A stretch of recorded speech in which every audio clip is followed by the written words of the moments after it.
Bapak Ibu. 1 Samuel 13 ayat 5 sampai ayat yang ke-14.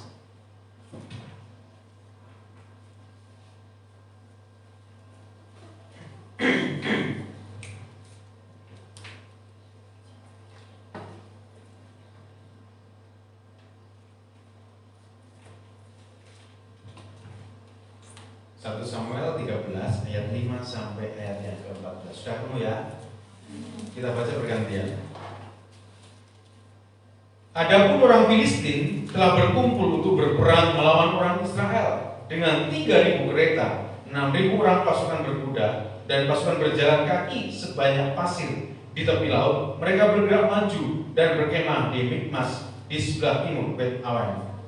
Saudara, ketika melihat orang-orang Israel bahwa mereka terjepit sebagai memang terdesak, maka adalah rakyat bersembunyi di gua, teluk batu, bukit batu, tiang batu, dan berliki.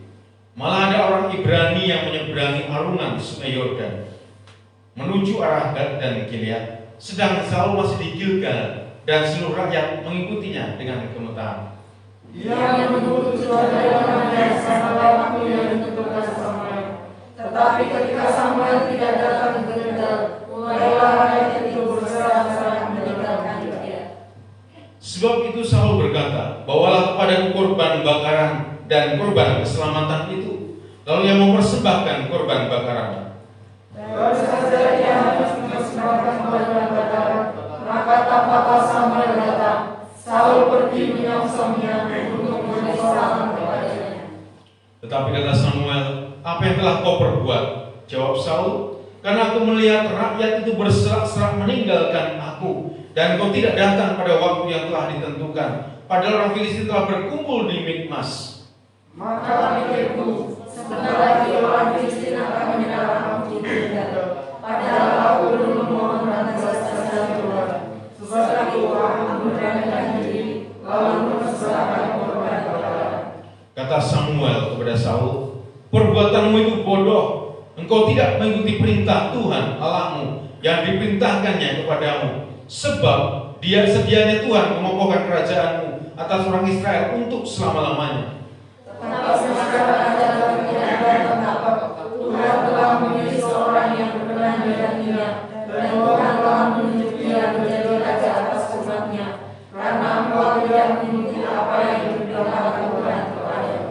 Amin. Saudara, tema hari ini adalah mindset.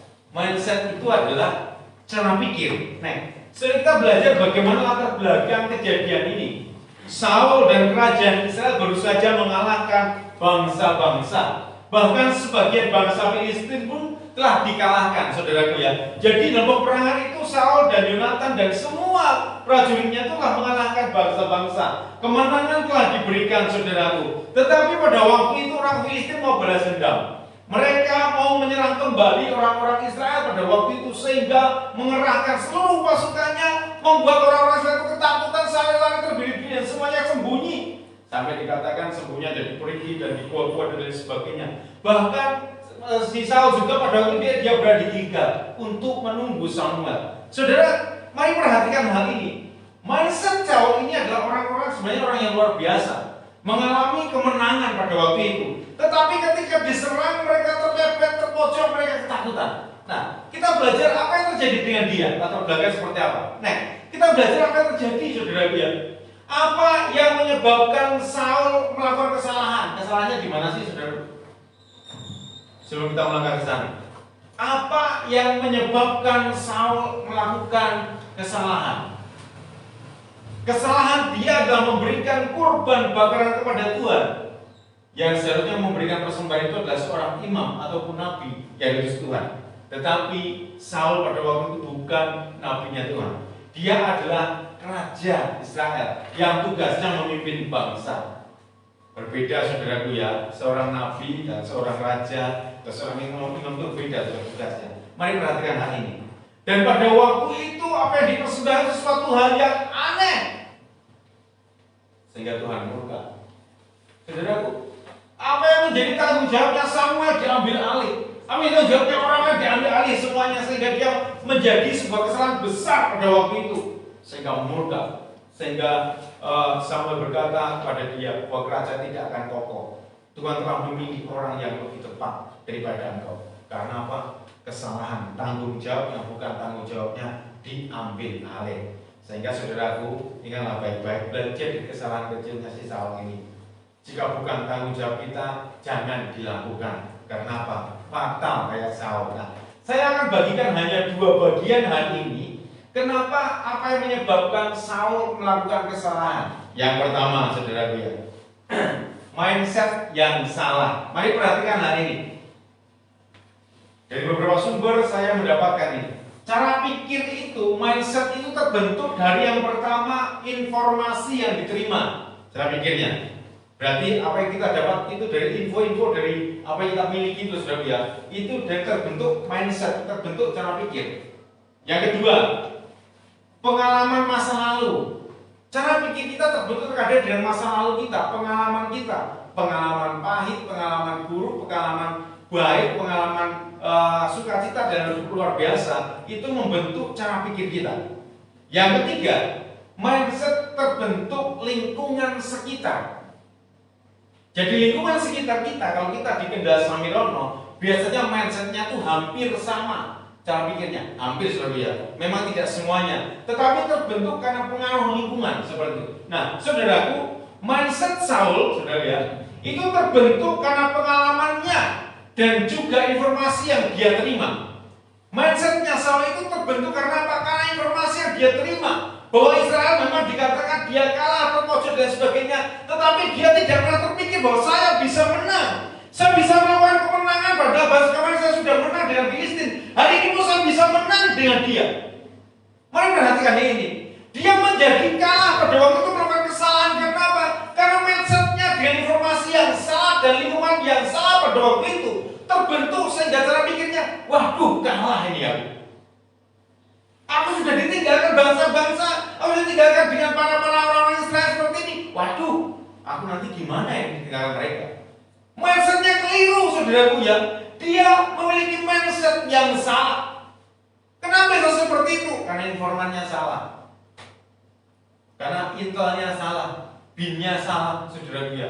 Memang pada waktu itu kalau tapi mindsetnya dia tidak berpikir, weh, kemarin aku bisa mengalahkan Filistin nih, berarti hari ini sudah bisa mengalahkan Filistin. Ini salah satu contoh yang pertama. Contoh yang kedua, ketika Goliat datang. Kemarin sudah belajar tentang Goliat ya. Berapa tingginya saudaraku? Masih ingat? Oh 1,9 toh. 2,9 ya.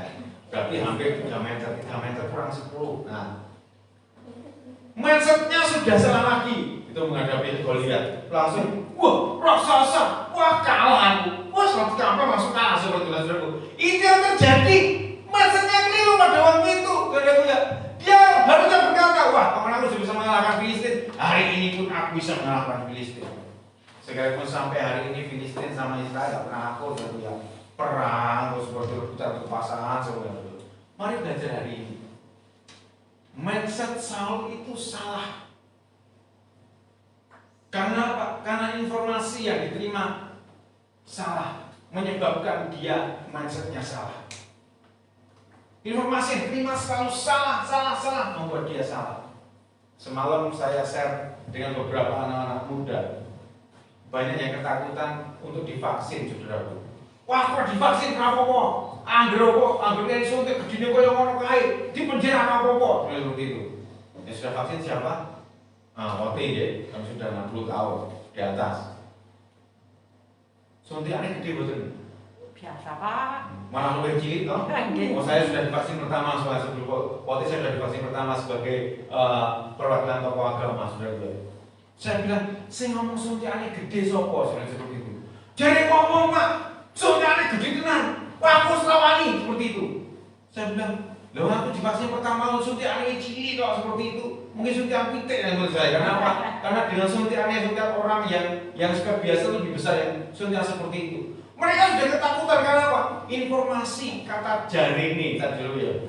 Jarini dia tuh suntikannya besar, membuat saya ketakutan. Dan dia Jarini dari siapa? Dan dari Jarini lagi. Nah, hanya gara-gara kata Jarini menjadi Jarini. untung tidak menjadi jarang, saudara ya. Karena hanya kata jari ini berkembang menjadi jari ini lagi. Hanya membuat banyak orang ketakutan tidak mau vaksin gara-gara apa? Jari ini suntikannya gede. Padahal kecil dan gak sakit, saudaraku ya. Yang pernah sunat mungkin mengalami lebih sakit sunat daripada suntik vaksin. Jadi yang mau dijatah vaksin jangan pernah takut. Karena apa? Enggak sakit. Saya udah ngalami, waktu sudah ngalami. Antara 11 vaksin kedua kali saya sudah. Jangan pernah takut ya seperti itu. Jangan pernah percaya dengan kata jari ini. Saul hanya kata jari ini membuat dia mengkerut mindsetnya.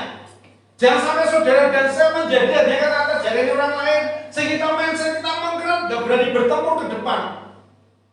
Itu yang membuat kita gagal. Seringkali banyak orang gagal hanya gara-gara mindsetnya salah. Saya seringkali ngobrol dengan beberapa penggerak kuliner. Ada di Ketasan, ada di Salatiga. Banyak orang tidak mau melanjutkan kulinernya gara-gara apa? Gara-gara persaingan yang tidak sehat. Bagi orang lain mungkin sehat, bagi kita nggak sehat, mungkin seperti itu. Saudara kita tadi berikan informasi seperti ini. Mas, sepanjang jalan ini sampai jalan sana isinya demi tok. Dan bisa seperti itu. Kayak gue iki. Jadi rawat dibersaing. Orang saya seperti itu. Dan apa? Mereka pakai mas, benak suge seperti itu. Orang pokok. Lah doamu piye? Doaku iso ngopeni anak bojo, doaku ora njaluk sugih. Nah, doanya njaluk sugih beda. Mungkin nanti yang berbeda lagi. Aku yang kaya raya Tuhan Yesus. Nah, aku tidak lali kaya raya dunia. Lali rasanya nggak punya apa-apa, kalau nggak punya seperti itu, ya sudah seperti saya nyukupi anak istri seperti itu. Saudara, mari belajar hari ini. Banyak orang ketakutan. Sudah punya banyak pengalaman kuliner, pengalaman seperti itu, takut lagi. Pak nggak punya modal. Terkadang modal itu banyak sekali terjadi. Sudah ada, kita nggak berani melangkah. Terkadang tempat sudah ada, hanya gara-gara kata jari ini dikatakan banyak duit di sana sini seperti itu, takut nggak melangkah seperti itu. Padahal dengan metode banyak dia bisa melangkah ke sana. Hanya dia sehingga menjadi mindset yang salah. Kenapa? Informasi yang salah. Seharusnya kalau kita mau berjuang untuk masa depan, kita tahu banyak orang memakai hal yang seperti itu. Tapi kita punya Tuhan yang luar biasa. Ya kita baik yang rezeki kita nggak pernah tertukar dengan orang lain. Dengan cara apapun ketika Tuhan membuka jalan buat kita yang lebih baik, tidak ada satupun yang dapat mampu untuk menutup kembali. Katakan amin. Amin. Hanya orang-orang yang seperti orang Salani loh, yang ketika bertempur dia sudah kalah duluan. Saudara dan saya harus punya mindset yang benar. Secara logika, mari perhatikan ini. Secara logika, saudara, Filistin sudah kalah. Sebelumnya sudah kalah. Ketika dia mau balas dendam, berarti secara cacah jiwa mereka sudah mengalami banyak kekalahan. Seharusnya orang yang sudah kalah, saudara, dia sudah memiliki kekalahan itu sudah berkurang banyak sekali. Dan orang Israel seharusnya dia punya jiwa yang mental baja, aku bisa mengalahkan dia dan aku bisa mengalahkan dia lagi. Tapi Saul dan Israel tidak. Mereka memilih sembunyi dan lari. Karena apa? Mindsetnya salah. Perhatikan video yang saya putar.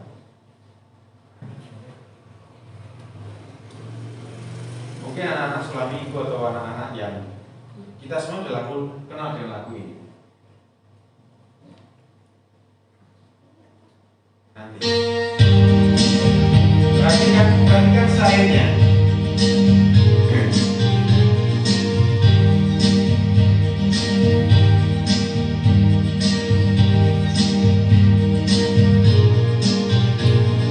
Apakah ini dulu ya?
memperhatikan baiknya?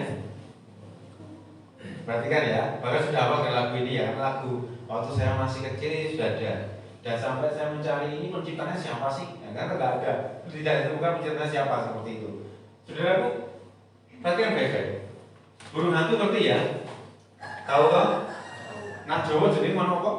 Lu. Suaranya kayak apa? Ya, ini ngomong lu. Nah, seperti itu. Karena apa? Sehingga dikatakan mana belum, mana suaranya lu. Nah, seperti itu. Ya tadi kuku-kuku. Perhatikan hal ini. Nah, burung hantu itu medeni orang.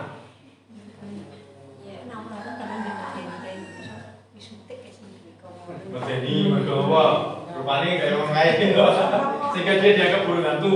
Rupanya medeni. Yang kedua, malam hari dia terbang. Jadi kalau siang hari katanya tidur. Seperti itu. Nah, ini burung hantu. Oke. Mari perhatikan lagu ini. Matahari terbenam, hari mulai malam, terus terdengar burung hantu, suaranya apa sebenarnya? Merdu atau kira-kira? Ayo, perhatikan ini ya. Bagi kita orang Jawa atau orang yang mungkin mendengar suara beluk, mana beluk, burung hantu, mati. Kenapa? Katanya yang mau mati dan lain sebagainya, gitu. Kayak ada sesuatu seperti itu. Sehingga pencipta lagu ini, saya percaya dia ini menanamkan mindset yang baik pada anak-anak. Bahkan mungkin kita nggak terpikirkan ketika burung hantu suaranya kayak mana, emang merdu. Iya toh, emang merdu nggak? Kayaknya nggak merdu amat. Belum, merdunya suka mati juga seperti itu. Merdu mungkin lobot, oke lah, perkutut, oke lah, sekumpilan, oke lah. Lah mana belum merdunya suka mati. Burung hantu merdunya dari mana? Kalau dia seperti itu. Tetapi pencipta lagu, mungkin kalau pencipta burung, oke lah. Dia mengatakan itu merdu suaranya seperti itu ya.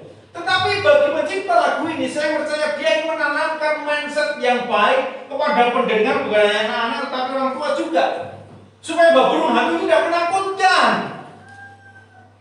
Banyak orang mindsetnya salah, burung hantu menakutkan. Ketika burung hantu buru seperti itu ngomongin, peluk, orang mati, seperti itu apa? Ketakutan. Energi dibedel lah, energi dipateni lah, seperti itu. Karena apa? Karena ketakutan melihat wajahnya. Ini lagu sudah sangat lama dan saya percaya pencipta lagunya ini menanamkan mindset yang baik. Saya yakin hal seperti itu. Bahwa suara burung hantu itu gak menakutkan. Itu hanya merdu kok. Ya toh? Matahari terbenam, hari mulai malam, terdengar burung hantu, suaranya merdu. Dia gak pernah berkata, suaranya medeni, suaranya menakutkan. Tidak. Karena apa? Karena banyak orang mindsetnya salah. Banyak orang mindsetnya salah, cara pikirnya salah ketika ada burung hantu. Wah, besok ada orang mati. Ya masa ini manuk belut atau ya bapak ibu gitu. Kasihan burung hantu. Nggak tahu salah-salahnya apa-apa ketika dia terbang, dia pengen menyuarakan suaranya seperti itu. Waduh, burung hantu terus dipateni dan sebagainya. Bahkan seringkali kalau saya sudah malam lebih dari jam 9 di warung kali ya, di depan rumah saya sering terdengar burung hantu. Sehingga saya sering teringat dengan lagu ini gara-gara apa? Ya gara-gara saya mendengarkan suara itu. Bluk. Merdu. Orang yang kata bluk atau burung hantu menakutkan, dari lagu ini sudah menangkap merdu dari kecil saya dengar seperti itu. Saudara, mari perhatikan ini. Terkadang anak-anak kita, terkadang lingkungan kita, terkadang apa yang kita bagi pada mereka membuat mindsetnya keliru. Gimana? Seringkali kita memberikan mindset yang keliru kepada anak-anak kita. Seringkali kita akan memberikan pelajaran, ayo, pelajaran lu, kok udah disenani seperti itu.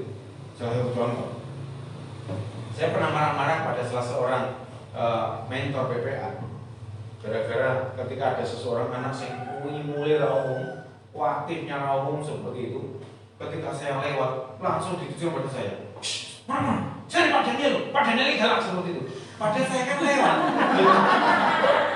Saya itu cuma lewat tok. Dan itu emang ngapa saya marahi mereka? Kapan saya nggak mau model mereka? Jadi dikata tukang galai ramu seperti itu. Ketemu mereka saya tidak pernah. Tamari, boleh habiskan seperti itu. Itu membuat anak mindsetnya itu keliru, membuat mereka takut dengan saya. Sekalipun saya wajah saya ganteng, gitu. Nah, mau menakutkan bojoku lagi modal. Saudaraku, kayak seperti itu sih, membuat mereka mindsetnya supaya mindset yang bagus seperti itu. Saudaraku, seringkali itu terjadi buat kita.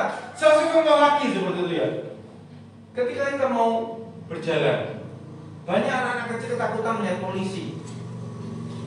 Ya betul. Karena apa? Kita memberikan gambaran pada mereka polisi itu menakutkan. Polisi itu seperti ini, tukangnya kalau uang seperti ini. Ya kalau nggak salah nggak boleh dicekel seperti itu. Seringkali orang seperti itu ketika melihat ada polisi. Suatu ketika waktu SIM saya itu mati di bagian ini. Saya seringkali berusuhan untuk menghindari polisi. Dan delalah saya diberikan berkat Tuhan. Ada seorang anak Tuhan memberikan hadiah ulang tahun membuatkan SIM saya lagi yang baru karena mati harus membuat baru lagi. Itu sudah berulang tahun terjadi. Dan pada waktu itu saya nggak sadar kalau SIM saya itu mati. Dilalah ada mukmen di daerah Bener sana. Kan dulu ada mukmen. Mukmen itu apa bahasa Indonesia? Operasi. Ada operasi polisi tentang surat-surat sertifikat dan SIM seperti itu. Ada operasi sana seperti itu. Saya langsung mencari jalan pintas. Bener sampai tembus kanan bangsa dan lain sebagainya. Sampai nampel saya tepuk jidat plak seperti itu. Gusti Allah. Lah SIM memang sudah mati. Kenapa saya harus berusuhan ke sana seperti itu? Sehingga seperti itu. Sebenarnya kita punya kelengkapan yang bagus, tapi kan terbiasa, kebiasaan kita sering berusuhan dari polisi. Akhirnya kita salah, pakai kita sudah benar-benar lengkap, Sehingga seperti itu. Saya sudah lengkap kok. STNK ya bagus, nggak pernah pajak atau pajaknya. SIM-nya ada. Lah kenapa saya berusuhan? Karena apa? Karena terbiasa nggak pakai SIM. Berarti kalau ada momen saya senang berusuhan terus mengira seperti itu orang juga SIM, DC sama polisi ini. Kuat tuku motor, kuat tuku SIM. Ayo nanti salah sopo. Salah dewe, terus nanti polisi gitu. Terus kalau polisi udah benar kok. Itu membuat kita seringkali salah mengajarkan kepada anak. Kalau polisi kalau ini. Mari belajar hari ini. Kita harus punya mindset yang benar ke depan. Harus punya cara pikir yang benar menghadapi tantangan. Ingatlah baik-baik. Kalau kita mendapatkan jatah vaksin, jangan ditolak. Karena itu kebaikan kita semuanya. Ada amin? Amin. Jangan ditolak. Jangan langsung mindsetnya ketakutan. Nanti surganya besar. Saya ngomong siapa? Pengaku sistem vaksin tidak apa-apa kok. Aku udah semaput. Eneng ngomong lalu, eneng ngomong apa menengok juga. Ada yang seperti ini, seperti itu. Enggak apa-apa. Kalau saya kelaparan setelah disuntik karena belum makan pada waktu itu. Saudara, mari belajar hari ini. Kita harus punya mindset yang benar ke depan. Harus bisa mencari informasi yang benar ke depan buat hidup kita. Dan jangan sampai generasi kita punya mindset yang salah karena didikan kita yang salah. Ada amin? Yang kedua,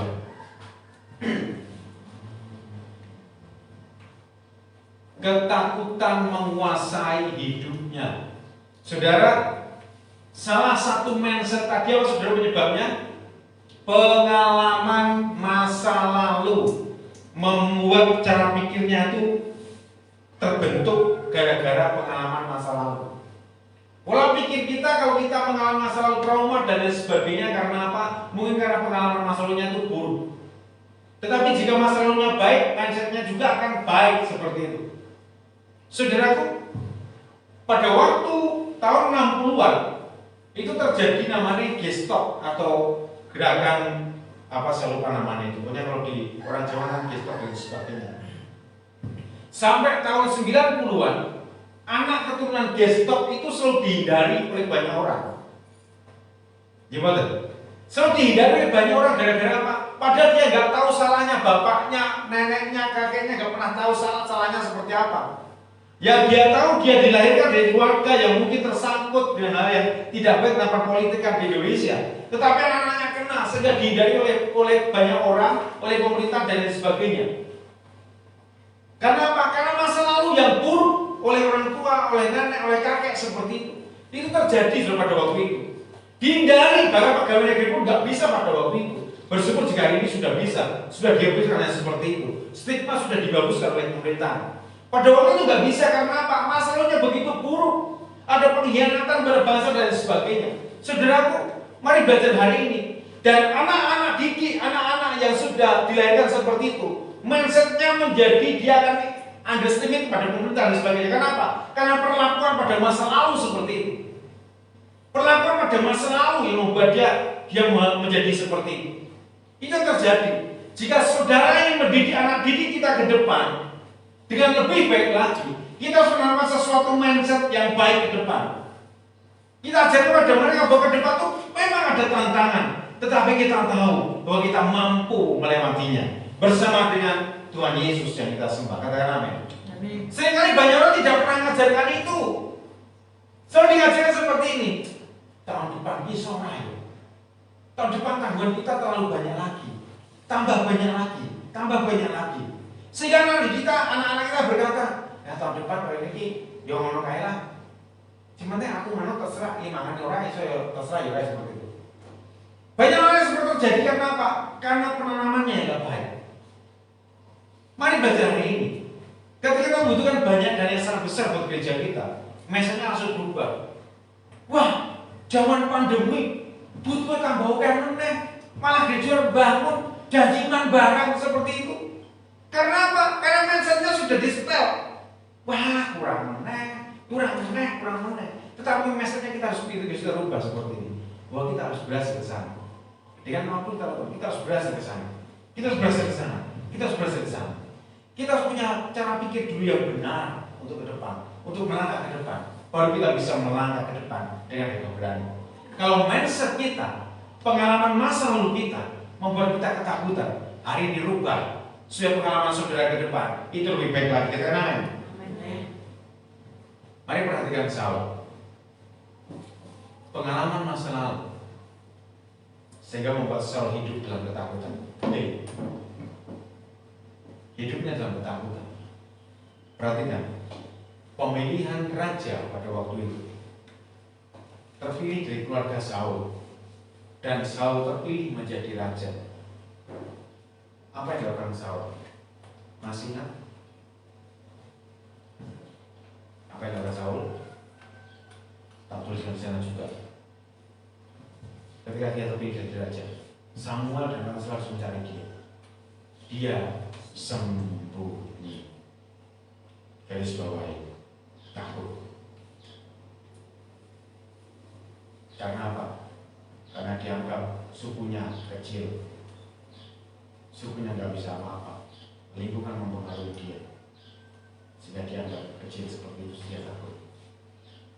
Yang kedua, ketika menghadapi Goliat, padahal perang sudah terjadi sana sini antara Israel dan Filistin, dia tidak berani keluar dari kerajaan menghadapi Goliat. Karena apa? Takut. Saul hidupnya dikuasai ketakutan, membuat dia nggak berkembang, membuat kerajaannya nggak bisa maju. Karena apa? Hidupnya dikuasai ketakutan. Kita mengalami banyak hal, pengalaman baik dalam hidup kita. Tapi ingatlah baik-baik, jangan sampai hidup kita, hidup saudara dikuasai ketakutan. Ada amin? Coba tengok kanan kiri. Jangan sampai hidupmu dikuasai ketakutan. Kata saudara. Nah, gambar terakhir. Ya, saya pikir beberapa minggu yang lalu. Masih ingat kata-kata saya ini? Dibuatkan poster sama Mas ini. Gak kelihatan? Oh iya. Tahu aneh. Seseorang yang kelihatan ya? Seseorang yang dikuasai ketakutan dia akan berusaha menghancurkan orang lain yang dianggap pesaingnya. Saya bagikan ini ketika Daud berhadapan dengan Goliat. Saul pada waktu itu karena takut tahtanya diambil Daud. Sekalipun itu terjadi juga. Saul ketakutan pada waktu itu, sehingga dia berusaha untuk membunuh Daud. Dia berusaha untuk menyingkirkan Daud. Saudara, orang-orang yang hidupnya dikuasai ketakutan, dia akan berusaha menghancurkan orang lain yang dianggap pesaingnya. Ini terjadi bukan hanya karena tahta, tetapi karena pasangan hidup juga iya, bahkan karena harta juga. Saudaraku, sehingga terjadi persaingan nggak baik gara-gara apa? Gara-gara ketakutan, takut disaingi. Mari belajar hari ini, persaingan itu is okay, tapi itu yang terbaik. Tetapi ingatlah baik-baik, jangan sampai hidup saudara dan saya hidupnya dikuasai ketakutan. Katakan amin. Coba teman kiri lagi. Katakan sekali lagi, jangan sampai hidupmu dikuasai ketakutan. Itu balik ke saudara yang berdoa.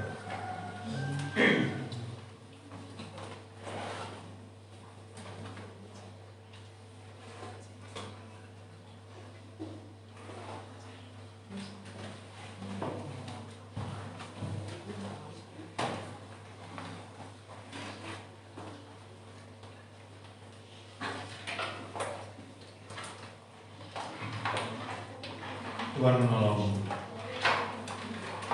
Dia memelihara. Kita puji di daerahnya saja.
masalah yang saya hadapi.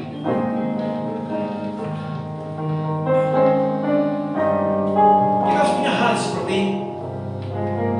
Jangan sampai hidup kita dikuasai ketakutan tentang masa depan. Saudara harus bergerak, harus mampu mengatasinya.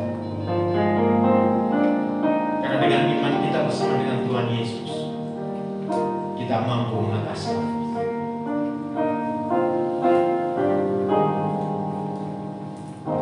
Mari ubah mindset kita, cara pikir kita, bahwa kita bisa melakukan hal yang besar. Melakukan dengan mindset kita, bahwa kita bisa merubah gereja kita, membawa gereja kita kembali. Tuhan selalu menolong.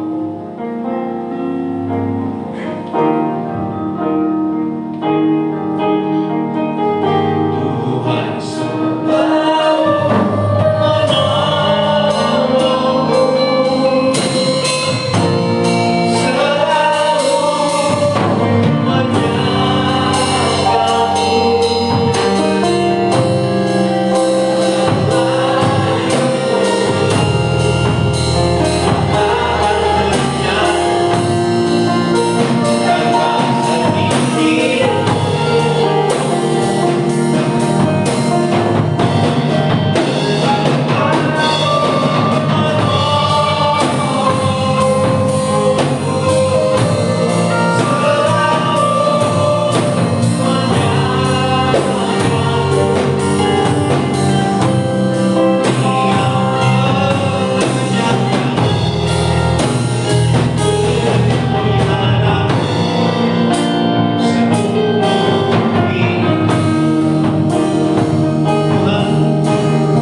persiapkan hatimu untuk masuk dalam perjamuan Tuhan.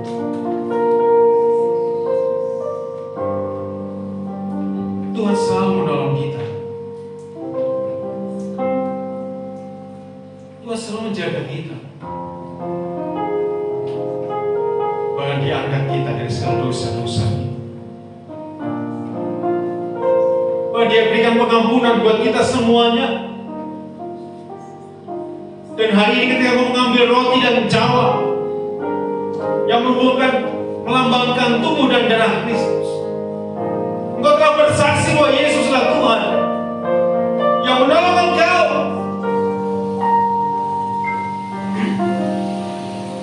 Kau berikan kekuatan baru dalam hidup.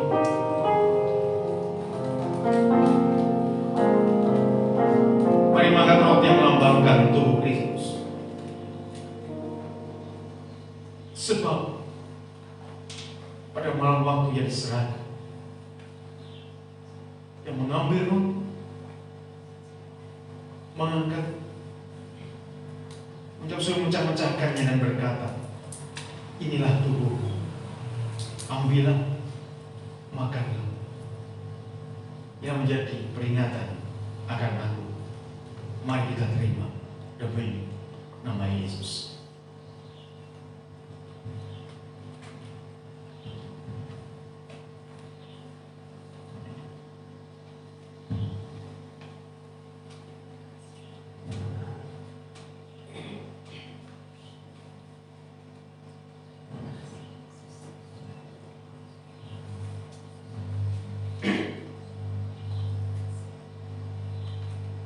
Mari kita makan cawan.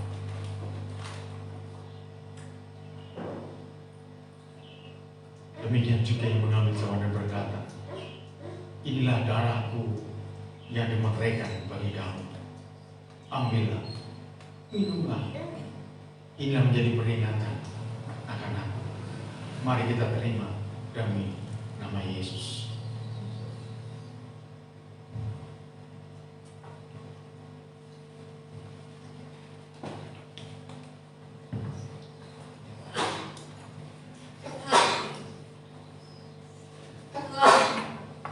Tantangan ke depan memang ada. Masalah boleh terjadi. Tetapi ingatlah baik-baik. Tuhan ada dalam hidupmu. Dia selalu menolong. Dia selalu menjagamu. Bahkan Dia mengenyangkan perut. Mengenyangkan apa yang kau butuhkan. Dan katakan dengan iman, Tuhan selalu